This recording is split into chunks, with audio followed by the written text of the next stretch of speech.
Oh, hi. Hi there. Thank you, ma'am. Nice temperature in here, like outside. It's a beautiful day outside. Finally. Finally. I know you control the weather too, Matt. You Yeah, I should have try. just done a little bit better. So I was saying somebody better, a few days ago when it was 28 degrees, that somebody better tell April that she's not February. All right. Here we go. I have a few announcements. So the topper is a little long. I hope it'll be interesting enough for you. It's interesting for me. All right, welcome aboard, everyone. Thank you very much for being here. As this is my first briefing this week, I'd like to wish Christians a blessed Holy Week and Jewish people all around the world a happy Passover. And now, today, as anti-Semitism surges around the world, our message to Jewish communities remains unchanged. The United States stands with you. We will fight anti-Semitism with unwavering determination. We will advocate for the safety and security of Jews everywhere. And on to something else as well. On the tariffs, the coverage of President Trump's indefatigable effort to make this country great again involves the Herculean effort to change the trading trajectory of this country, which has been placed under a crushing burden of a web of unfair trade arrangements resulting in American taxpayers being ripped off every single day.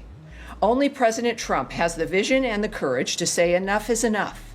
The United States of America has the great benefit of having the world's best deal maker as president.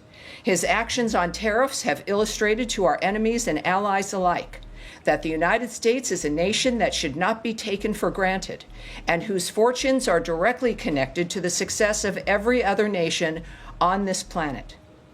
Through this process, Americans and people of the world over have been reminded about how America has been taken advantage of, and that, courtesy of President Trump, we have a way to fix the damage done to this nation and the world by the global left. Now, with over 130 countries coming to renegotiate their trade relationship with the United States, President Trump has reset not just the trade environment, but has also reminded the world that respect matters and will be expected by President Trump and the people of this nation. In announcements for today as well, the State Department has canceled another 139 grants worth $214 million under Secretary Rubio's direction.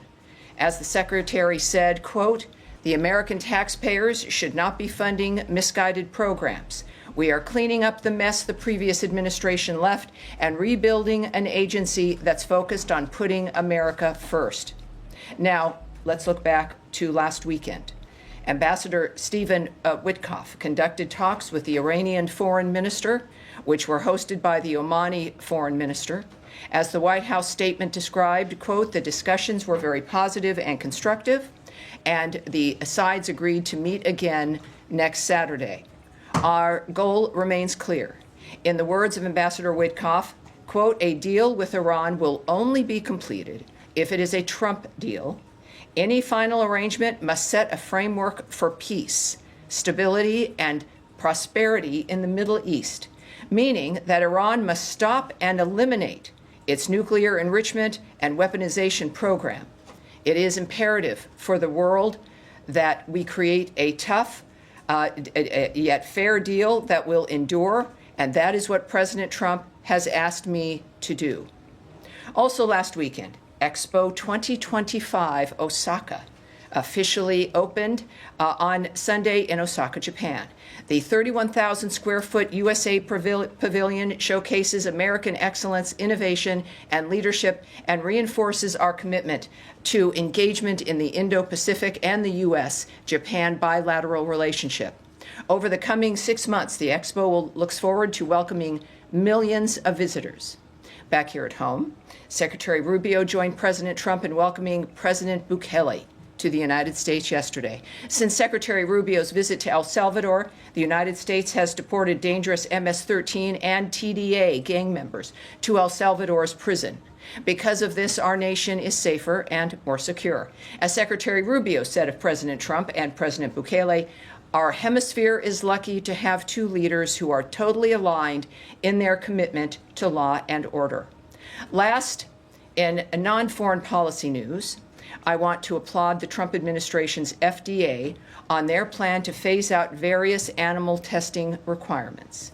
As the FDA said in their announcement, quote, "The new approach is designed to improve drug safety and accelerate the evaluation process while reducing animal experimentation, lowering research and developmental costs, and ultimately lowering drug prices." Bravo. That's my topper. All right, now to your questions. Sir, Mr. Matley, the AP. Thank you, Tammy. Yes. I just wanted just a point of clarification. You said that only President Trump can undo the damage done to the world, the nation and the world by the global left. I know, surprising that it comes from me, isn't it? Surprising that comes from me. It has to do with, you're talking about tariffs, right? And the whole world free trade, international trade regulations, which began after the Second World War. Well, I'm yes. looking at one Eisenhower, two Nixon, Reagan, Bush. Matt, may I answer you? one, I know. and Bush two, Yes. and I'm. Yes. find it hard Well, you to know, believe that there's something. Let me are they answer you, part sir. of the global Let left? me answer you. Let me answer you. Everything that starts like, well, trade, there's always a good idea, right? You always have a really great plan and things move along and it's very good and it's very nice.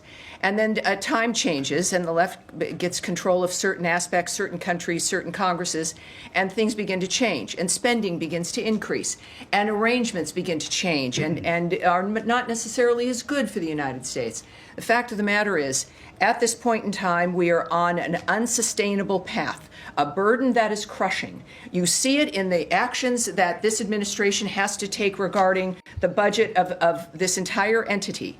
This becomes an addiction. It's an addiction to other people's money. And as Margaret Thatcher noted, of course, is that the main problem with socialism, sir, the main problem with socialism is that is when you run out of other people's money. Because that eventually happens. I know that's not perhaps satisfactory for the Associated Press. But I love you anyway, Matt. I love you anyway. But your question is, at least my answer to what your statement was, is that at this point in time, President Trump is the only person that can undo the Leviathan that this trade framework became around the world. And he's doing it. And I've been watching this coverage, the pearl clutching. It's been remarkable. This is going to be one of the greatest resets of many resets that the Trump administration has implemented, and it's going to make a difference not just for the American people, but for all those countries that realize that this has to change. So it'll be better for the world over. My point was merely that, are you trying to say that all those presidents and who you just mentioned, Margaret Thatcher, are part of the global left? I've just talked way too much already. I think I've answered that. Yes, sir. I think I've answered that. All right. So on the grants that you just said were canceled, and I want to seg from this. Can you be more specific about what those were? The two, what was it, 139? Well, we'll get those details. What we do know is that the secretary himself felt passionate enough about this to tweet it himself. Oh, he did? And that what I stated to you about his commentary was from his account, the secretary's tweet, at 12:35 p.m. this afternoon. And I'll read it again because there's a couple more details here in the tweet. Under my direction, the State Department has canceled another 139 grants worth $214 million. The American taxpayers should not be funding misguided programs like building the migrant domestic worker-led movement in Lebanon or get the trolls out in the United Kingdom. We are cleaning up the mess the previous administration left and rebuilding an agency that's focused on putting America first. So those are two examples that the secretary shared. There are, because I'm a mathematician, 137 more.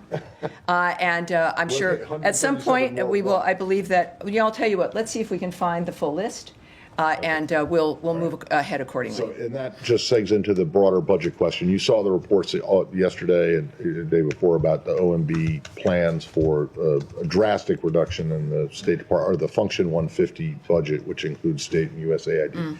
What can you tell us about that? Those? I can tell you that throughout the history of the United States, everyone has a budget plan. And everyone has ideas for budgets. And every president has a budget plan and sends it to Congress. And then Congress either accepts it or they have their own ideas, which happens more often than not. I can tell you that whatever you've seen in public was not released from this entity, was not released from this department. It was not released by the secretary. That there is no final plan, final budget, final dynamic. That is up to the White House and the President of the United States as they continue to work on their budget plan and what they will submit to Congress. So I would suggest that you check with the White House. But the kinds of numbers, and what we tend to see is reporting that is early or wrong or based on leaked documents from somewhere unknown, and then everyone writes stories about those things. And earlier, when I was speaking with our bullpen here, whom I love most of the time, it would be wise to be cautious before acting on every single element you see leading up to something as important as this budget coming in from President Trump. So we'll wait and see. Of course, again, these are not known or finalized or planned. Only President Trump has that information, and we're going to see it soon, I'm sure. Okay. All right. Thank you. Yes, ma'am. I'll follow up on that, though. There was some criticism from Democratic lawmakers about contributions to international organizations dropping by 89% from $1.4 billion last year to $169 million, including, quote, eliminating funding for the UN and NATO. Is that something that the department is considering, eliminating funding from those agencies? That's from a story that is looking at a memo that was leaked or not from a plan that is a suggestion.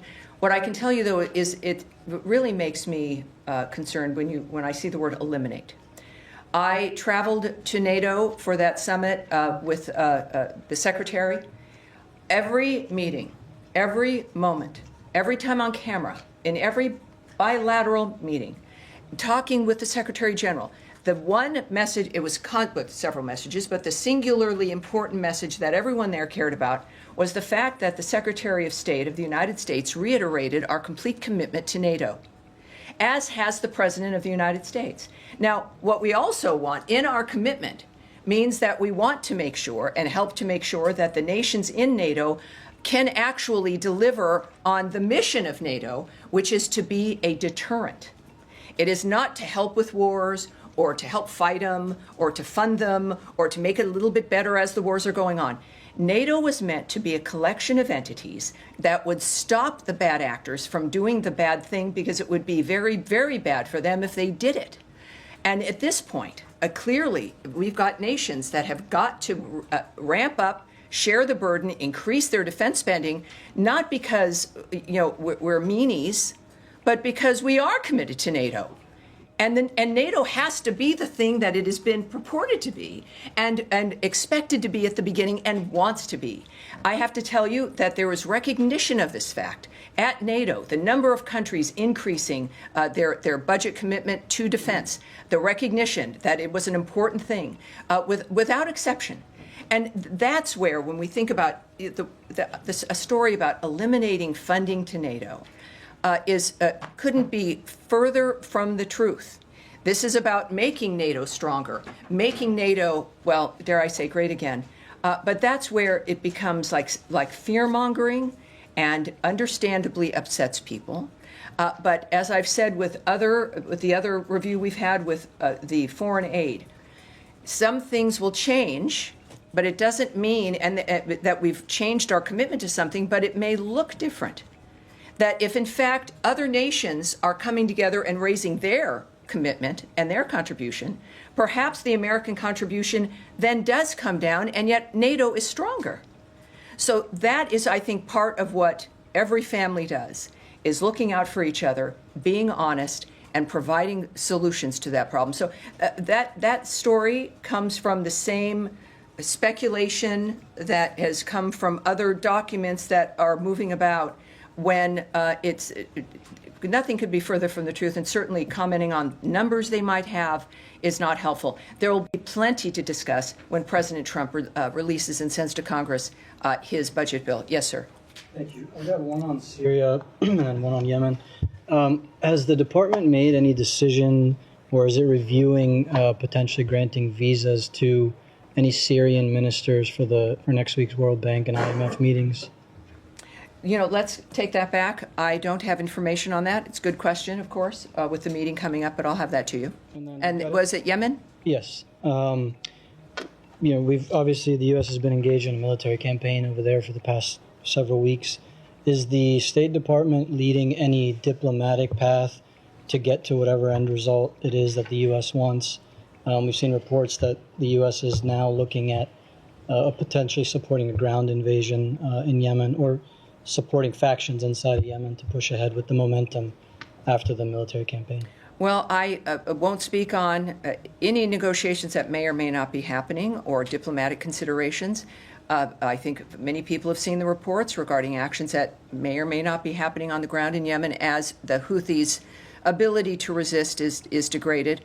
That's not something I can remark on. Of course, though, when we think about the nexus of the nature of what's happening in the Middle East, the United States has made its point clear, as the Secretary and through the President, through the ceasefire work and the nonstop efforts regarding the issues in Israel and on the Gaza Strip, and certainly now in the remarkable fact that Iran is at the table regarding their condition, which has also been affected, of course, by the degrading of Hezbollah, certainly the disaster that Hamas has brought that region, including Iran.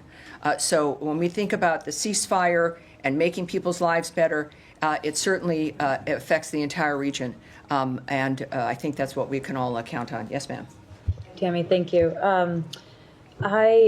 You started out with some of your remarks saying that Iran must stop and dismantle its nuclear program. Well, let me say that was Ambassador Witkoff.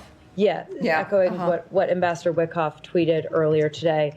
But just trying to get some clarity on what the administration sees as a potential end goal here with these negotiations with Iran, because last week, heading into the talks in Oman, Witkoff made some remarks to the Wall Street Journal in which he said that the red line would be the weaponization of Iran's nuclear capability, presumably leaving the door open to Iran maintaining a civilian nuclear program.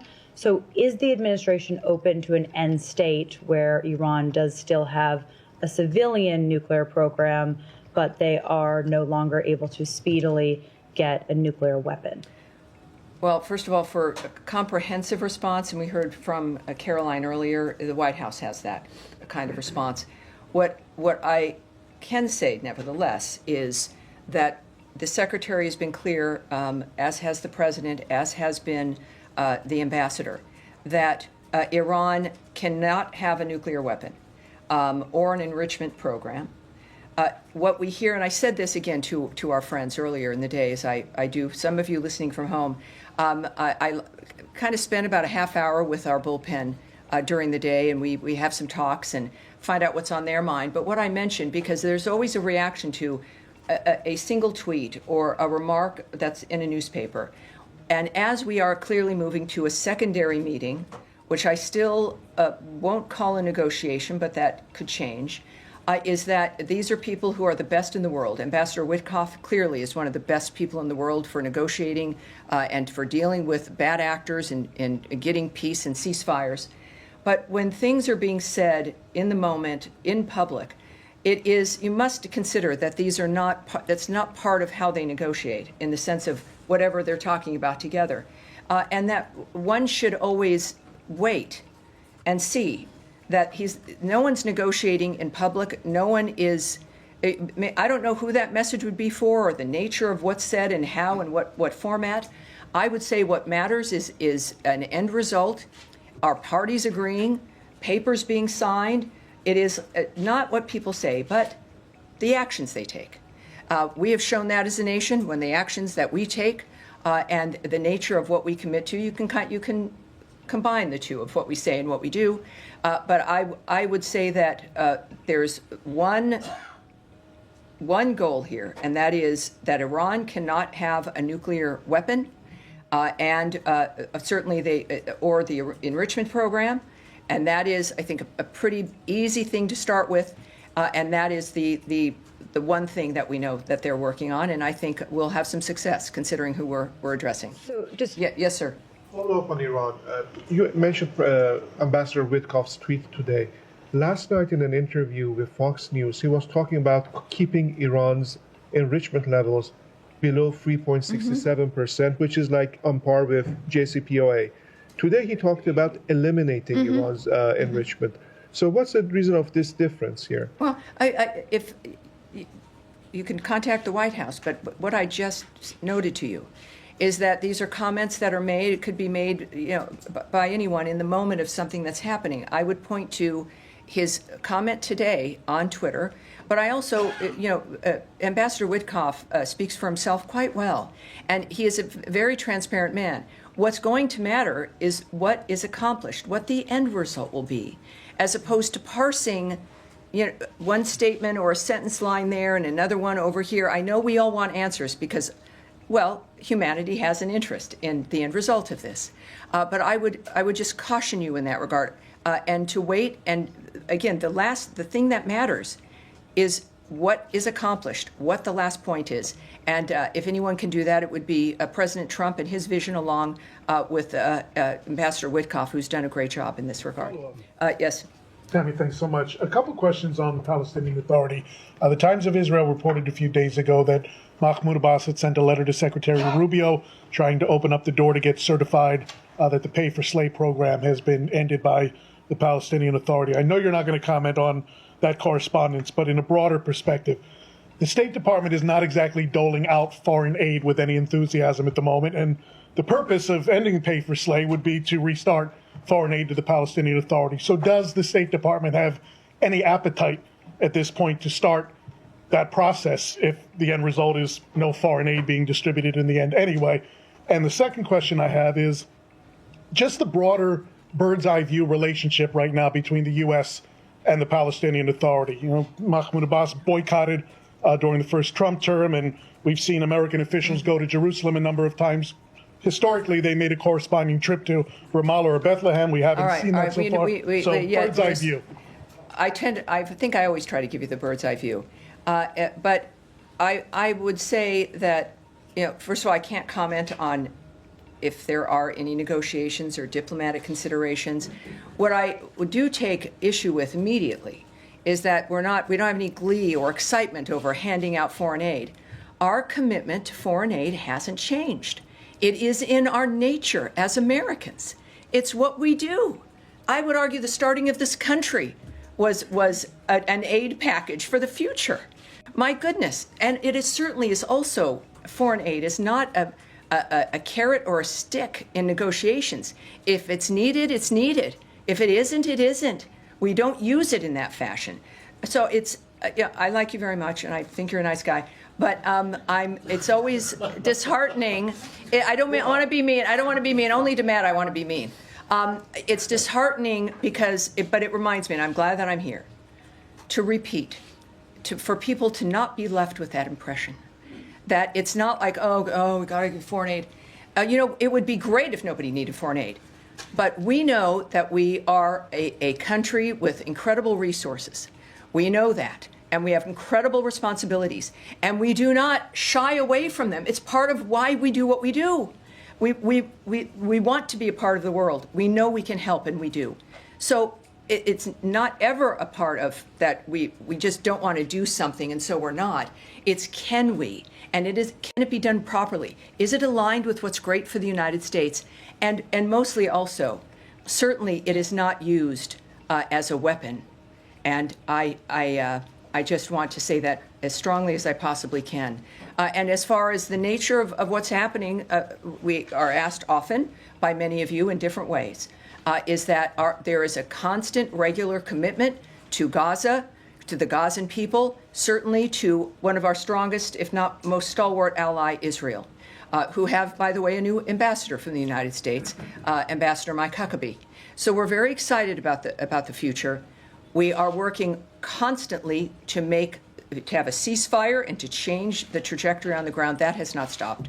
Yes, sir. Yes, sir. Thank you, Tammy. No, please. Meanwhile, in Bangladesh, there are so many reports, like the New York Times also before 2 weeks reported the alarming rise of Islamist Islamist extremism in Bangladesh under the Yunus-backed regime, including protesters openly displaying Osama bin Laden's images, even Nazi symbols like picture like this from Dhaka, Yes. and targeting American brands like KFC, Coca-Cola with anti-Semitic rhetoric allegedly incited by figures right. like advisors of interim government Right. of Bangladesh.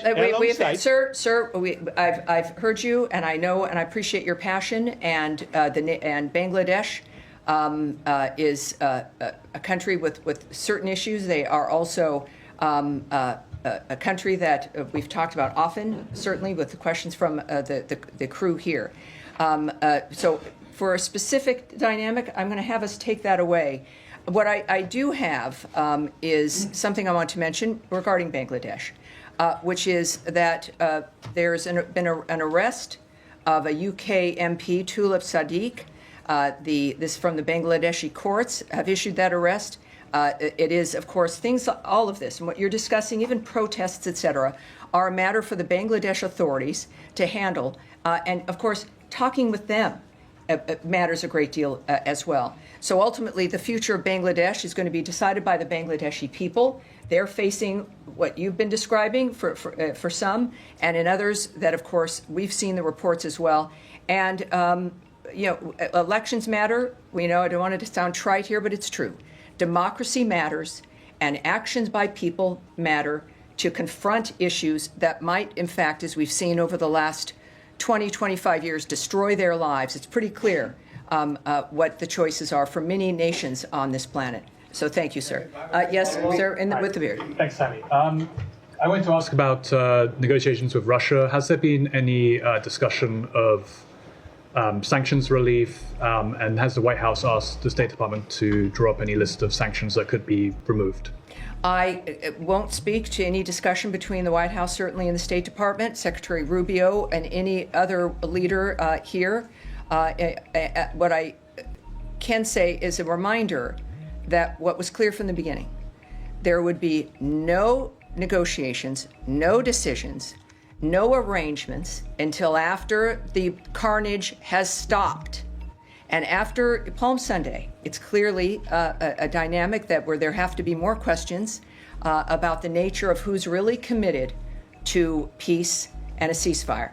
But there is no negotiations or arrangements and based on the regular statements from the administration and from Secretary Rubio as well, that until it's a meat grinder. That has not changed. And until that stops, nothing like that is happening.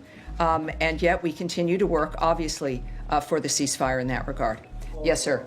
Hi, Tammy. Thank you. I had a question about Sudan. The outgoing Biden administration declared the RSF's actions as a genocide. Does the Trump administration agree with that designation of genocide? Here's what I can tell you about what's been happening. The United States condemns in the strongest possible terms the RSF's continued escalation of attacks on Al Fasher, North Darfur, as well as the attacks on nearby Zamzam and Abu Shuk, internally displaced persons, which is the IDP camps. We are deeply alarmed by reports the RSF has deliberately targeted civilians and humanitarian actors in Zamzam and Abu Shuk. We condemn the RSF's attacks on the most vulnerable of civilians, including killings of at least 10 U.S.-funded relief workers providing critical life-saving assistance.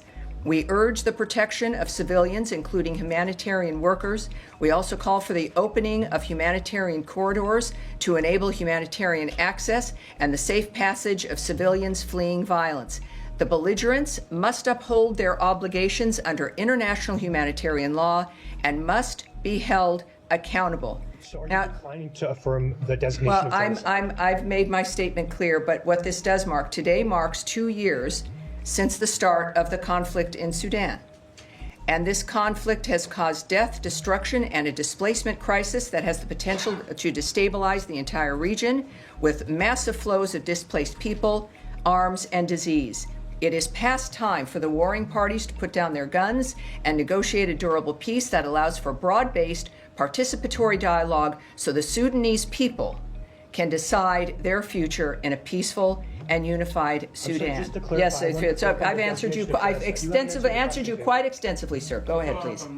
And I wondered, the previous administration had been involved in trying to facilitate peace talks between the two parties. Are there any such activities going on? Well, I can't report on anything that is happening or might happen, but again, I think that the Trump administration and Secretary Marco Rubio have proven their commitment to these kinds of issues in a way that no other administration, frankly, has in facing these dynamics all around the globe, especially with the nature of the kinds of carnage and the relentlessness. So while I can't speak to you about specifics, I think that we all know what this administration stands for. Yes, in the blue jacket. Two questions, briefly. One is in regard of the visit of the Jordanian Prime Minister today at 3:30. If you can tell us a little bit about the topics that are going to be discussed. No. Assuming Gaza. No, no, I can't. It's so nice. It's so nice with the Italian reporter, the nice Italian accent. Right. Can you tell? It's like no. No, I understand. Fine. The second There's question. plenty to talk about, I'm sure. I mean, you know, you know. Understand. Yes. No problem. The second one is regarding the CAT announced by Secretary Rubio, if I'm not mistaken, on the funds on United Nations and NATO. That was asked. That was asked. There's been no. There was some reports on the. Well, there's always what I'm there's. I love you of. guys, but there's always some report. Can you And I answered very specifically. The commitment to NATO is a strong commitment. I was there with the secretary. That was a singular, really a main message about our commitment to NATO is as strong, if not stronger. Our presence indicates that, but also our words and our actions indicate that. And our asking our NATO partners to become stronger and more involved in their own defense spending is an indication of that commitment to NATO. All right, you guys. I think that's gonna be it, you guys, for today. I have to be somewhere, which is unusual. Normally, it's only here that I have to be. You have a nice weekend too. I'm sorry. All right, one more. Secretary Rubio shared over the weekend about the 10 additional men being sent to El Salvador.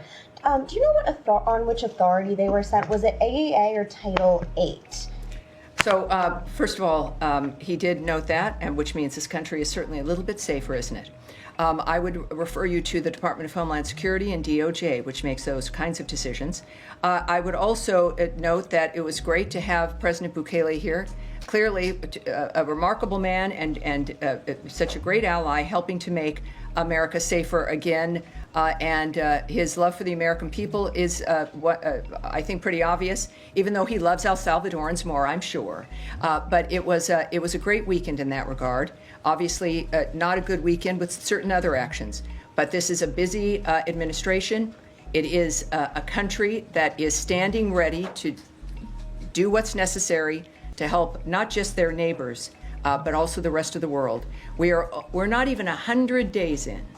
And it's I don't know, I'm having a great time. I don't know about you guys. So I look forward to more, and thank you for that question, and I will see you on Thursday. Thank you, everyone. Except for